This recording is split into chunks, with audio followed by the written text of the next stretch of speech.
विक्रम और बेताल की कहानी में सुनेंगे। किसकी स्त्री होगी, जल्दी बताओ। यमुना के किनारे धर्मस्थान नामक एक नगर था। उस नगर में गणाधिप नाम का राजा राज करता था। उसी में केशव नाम का एक ब्राह्मण भी रहता था। ब्राह्मण यमुना के तीर पर जप तप किया करता था। उसके एक लड़की थी जिसका नाम मालती था। वह बड़ी रूपवती थी। जब वह ब्याह के योग्य हुई तो उसके माता पिता और भाई को चिंता हुई। संयोग से एक दिन जब ब्राह्मण अपने किसी यजमान की बारात में गया था और भाई पढ़ने गया था, तभी उनके घर में एक ब्राह्मण का लड़का आया। लड़की की मां ने उसके रूप और गुणों को देखकर उससे कहा कि मैं तुमसे अपनी लड़की का ब्याह करूंगी। होनहार की बात कि उधर ब्राह्मण पिता को भी एक दूसरा लड़का मिल गया और उसने उस लड़के को भी यही वचन दे दिया।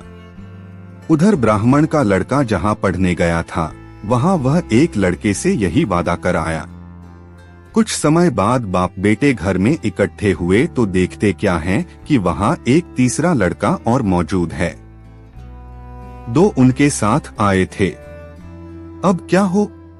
ब्राह्मण, उसका लड़का और ब्राह्मणी बड़े सोच में पड़े। दैवयोग से हुआ क्या कि लड़की को सांप ने काट लिया और वह मर गई।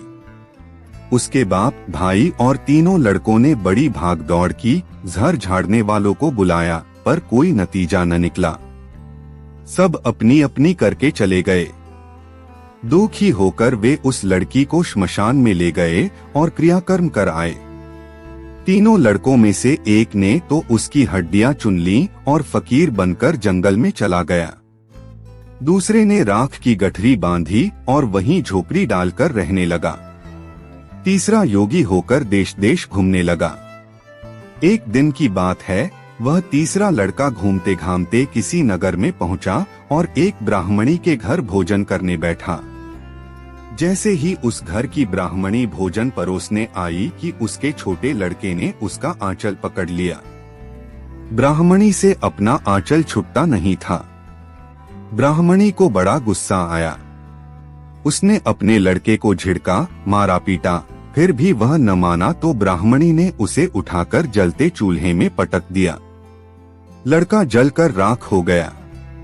ब्राह्मण बिना भोजन किए ही उठ खड़ा हुआ। घर वालों ने बहुतेरा कहा, पर वह भोजन करने के लिए राजी न हुआ। उसने कहा, जिस घर में ऐसी राक्षसी हो, उसमें मैं भोजन नहीं कर सकता। इतना सुनकर वह आदमी भीतर गया और संजीवनी विद्या की पोथी लाकर एक मंत्र पढ़ा। जलकर राख हो चुका लड़का फिर से जीवित हो गया। यह देखकर ब्राह्मण सोचने लगा कि अगर यह पोथी मेरे हाथ पड़ जाए तो मैं भी उस लड़की को फिर से जिला सकता हूँ। इसके बाद उसने भोजन किया और वहीं ठहर गया। जब रात को सब खा पी कर सो गए तो वह ब्राह्मण चुपचाप वह पोथी लेकर चल दिया। जिस स्थान पर उस लड़की को जलाया गया था, वहां जाकर उसने देखा कि दूसरे लड़के वहां बैठे बातें कर रहे हैं। इस ब्राह्मण के यह कहने पर कि उसे संजीवनी विद्या की पोथी मिल गई है और वह मंत्र पढ़कर लड़की को जिला सकता है, उन दोनों ने हड्डियां और राख निकाली। ब्राह्मण ने जैसे ही मंत्र पढ़ा, वह लड़की जी उठी। अब तीनों उसके पीछे आपस में झगड़ने लगे। इतना कहकर बेताल बोला, राजा बताओ कि वह लड़की किसकी स्त्री होनी चाहिए। राजा ने जवाब दिया, जो वहां कुटिया बनाकर रहा, उसकी। बेताल ने पूछा, क्यों? राजा बोला, जिसने हड्डियां रखी वह तो उसके बेटे के बराबर हुआ। जिसने विद्या सीखकर जीवन दान दिया वह बाप के बराबर हुआ। जो राख लेकर रम और घूम रहा था वही उसकी हकदार है। राजा का यह जवाब सुनकर बेताल फिर पेड़ पर जा लटका। राजा को फिर लौटना पड़ा और जब वह उसे लेकर चला तो बेताल ने तीसरी कहानी सुनाई।